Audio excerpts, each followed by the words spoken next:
This is Southern Cross News with Joe Palmer. A volunteer firefighter who allegedly set his own station alight has pleaded not guilty in Hobart's Magistrates Court. 28-year-old Nathaniel Hendrik Brouwer is charged with arson and attempted arson of the Middleton Fire Station in July this year. The blaze destroyed the brigade's base and vehicles, causing $600,000 worth of damage. When charges were first laid, the Tasmanian Fire Service suspended Mr Brouwer from duty pending the outcome of proceedings.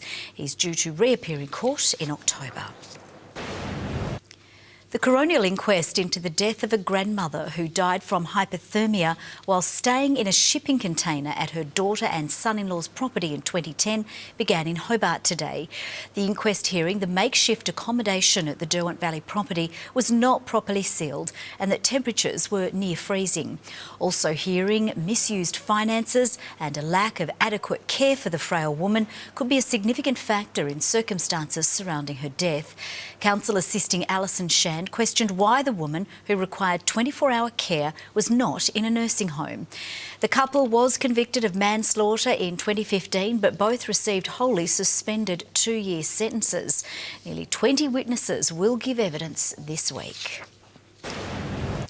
A Launceston Supreme Court jury has begun hearing closing submissions as a kidnap and assault trial nears its end. It's been alleged 6 Tasmanians held a Victorian man against his will at gunpoint for 3 days to settle a drug debt. Prosecutors argued the alleged victim's story fits perfectly with independent evidence. Prosecutors claim the only way Victorian man Anthony McHale could have received some of the injuries he did in February 2015 was by being chased by someone who had a gun and who was out to get him. McHale was found by police at a Rochalee address on February 13 that year. It's been alleged he was kidnapped 2 days earlier, with Kane and Sean Richardson, Malcolm Main, Christopher Humphreys, Matthew Williams and Carly Deckers working together to keep him hostage until he paid $75,000. During the 3-week trial, the defence has argued the accused were actually helping McHale find money to pay Lebanese men. But in its closing address, prosecutors said McHale made no mention of owing money to police. Instead, the alleged victim claimed he'd been taken to multiple locations by the accused, shot at and thought he was going to be killed. Humphrey's defence lawyer argued this whole case is based on allegations made to police officers out of court by a man who can be described only as a junkie Lebanese drug dealer, a person who at the relevant time suffered visual hallucinations. Decker's lawyer adding the reality is that from the very first moment, McHale lied to police. The remaining defence lawyers will make their closing submissions tomorrow. The jury is then expected to start considering its verdict either later in the day or on Wednesday. Monica Dadson, Southern Cross News.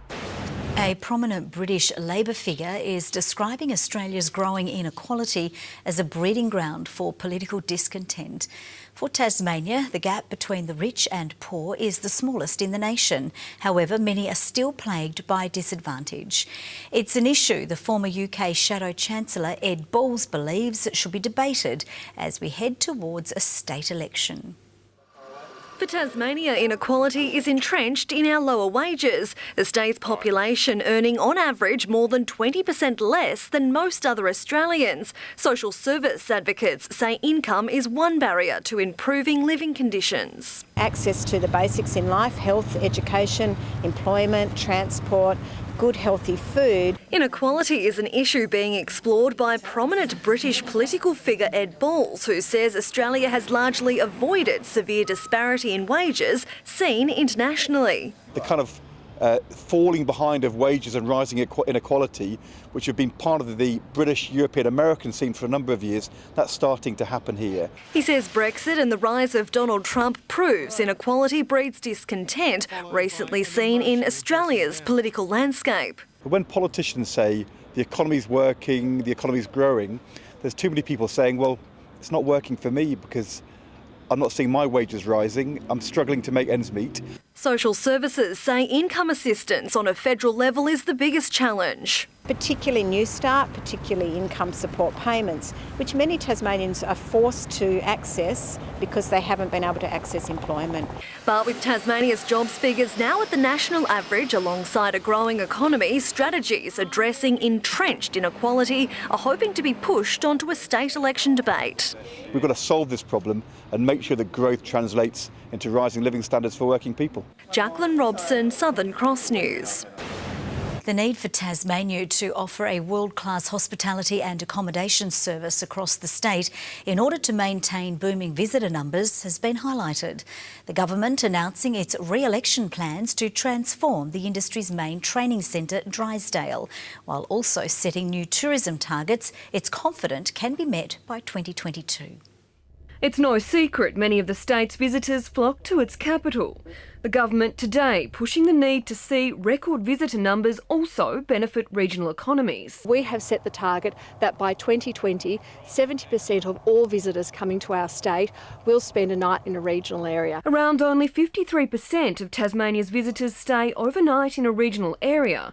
The way to tackle that, according to those at the forefront, is to be more proactive. Give them more reasons to stay. So upgraded Cradle Mountain is obviously one of those. But spending more time where we know they stop, particularly places like Deloraine, and then using that as a signpost to help them realise that they don't need to head straight south. There are plenty of things to enjoy up here. The government's vision to transform Drysdale in Hobart into a centre of excellence for hospitality today also taking a step forward, linking two peak industry bodies to help address a skills shortage within the hospitality industry. I believe it can be as good as it's been in the past, even better.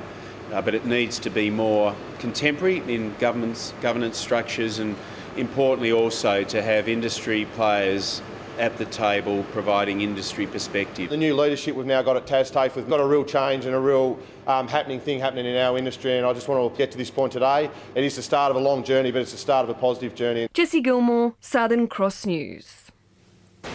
A Devonport woman has been charged with driving under the influence after returning a breath analysis reading 6 times the legal limit. The 38-year-old was detected driving erratically on the Bass Highway near Elizabethtown at around 6:30 last night. She was taken to the Devonport Police Station and charged with exceeding the prescribed alcohol limit. Her licence has been disqualified and she's been bailed to appear in court at a later date. Some of Australia's most wanted fugitives could be hiding out in Tasmania. Crime Stoppers today launching Operation Roam to help locate the top 20 criminals still at large.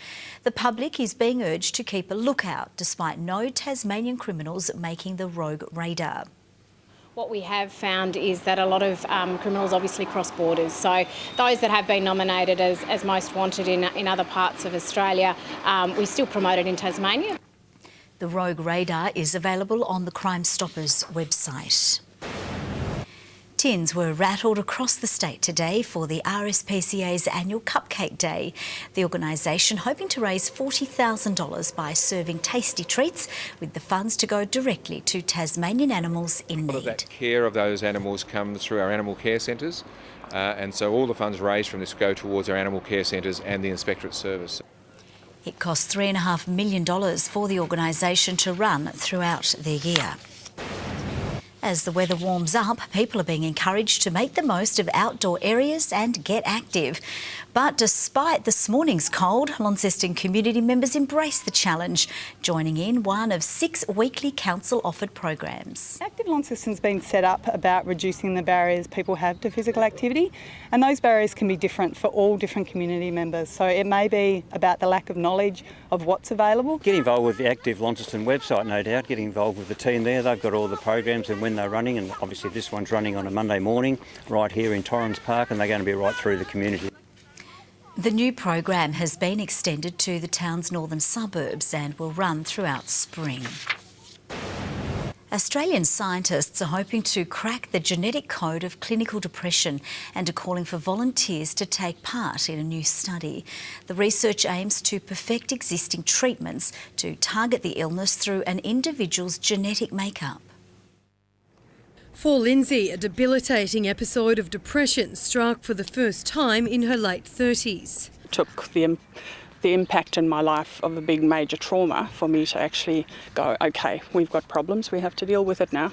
The now 49-year-old has taken different medications over the past decade but has struggled with their side effects. She hopes new research into the role genetics have in contributing to depression could one day cure the disease. In actual fact, it may not be anything to do with what you're doing, and it may just be the makeup that you were born with, and you then learn how to work with it. Lindsay is one of thousands of Australians taking part in a global study that aims to work with existing treatments to target an individual's genetic makeup to treat the illness. If we know how you work individually at the genetic level, we are much more likely to provide the treatment that works for you first time around. Researchers from the study, the world's largest of its kind in genetic depression, are calling on 10,000 more volunteers to take part nationwide. Participants can sign up on the Genetics of Depression website. If they could switch it off, bring it on. Louise Hedger, Southern Cross News. Now let's take a look at the day's business and finance news with thanks to Tasplan, your local super fund. The Australian share market has closed lower, with most sectors in the red as investors reacted negatively to a mixed bag of company earnings reports. The ASX 200 index has dropped by 21.2 points. A short time ago, the Australian dollar was trading at 79.24 US cents and 67.48 euro cents. Lauderdale coach Darren Winter says yesterday's loss to Clarence was good for the group heading into September. Unlike previous years, the Bombers remain injury-free and are set to retain the entire playing list for next season, and by all indications, Winter as well.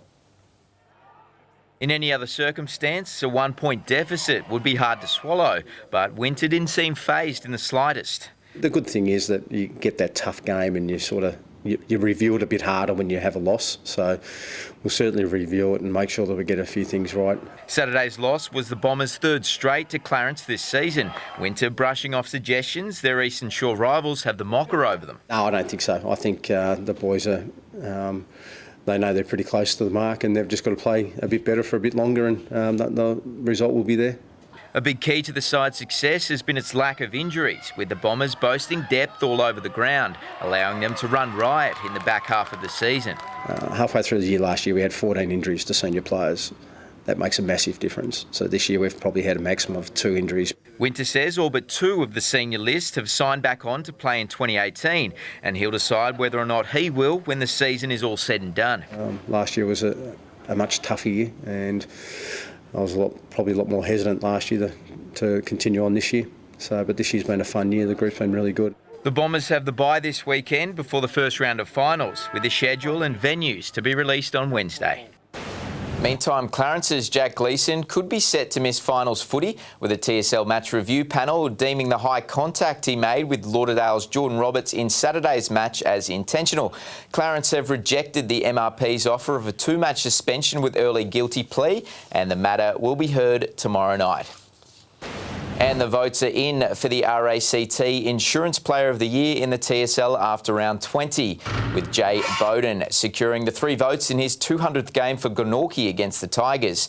Brady Jones was judged best on in Clarence's 1-point win over Lauderdale at Blunston Arena, with North Launceston's Brad Cox-Goodyear continuing to impress for the Bombers during his side's thumping of Burnie.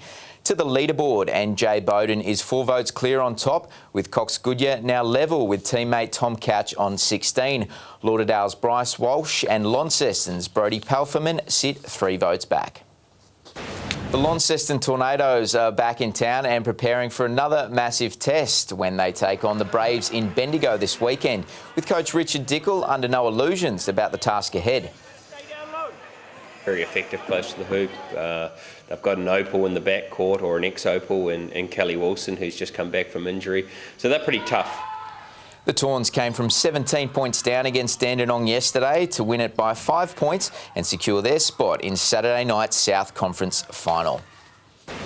Tasmania is set to return into the first-class cricketing spotlight, with Blunston Arena hosting the finals of the upcoming JLT One Day Cup, previously known as the Matador Cup. The tournament starts on September 27, with games in Perth and Brisbane before heading to Sydney and then Hobart. Cricket Australia also releasing the upcoming Sheffield Shield schedule today, which launches with a day-night round on October 26.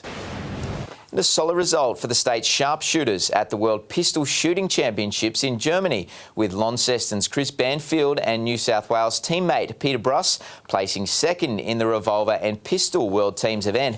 Banfield and fellow Tasmanian Matthew Lockhart also placed second in the club's team event, representing the Van Diemen Pistol Club.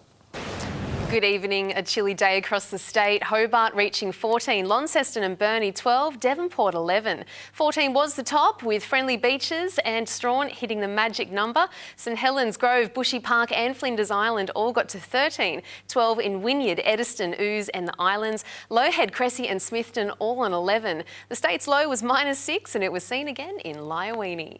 There was extensive cloud and a cold front circling across South Australia today, while patches of low, mid and high-level cloud covered the whole of the state, keeping the state of Tassie very cool.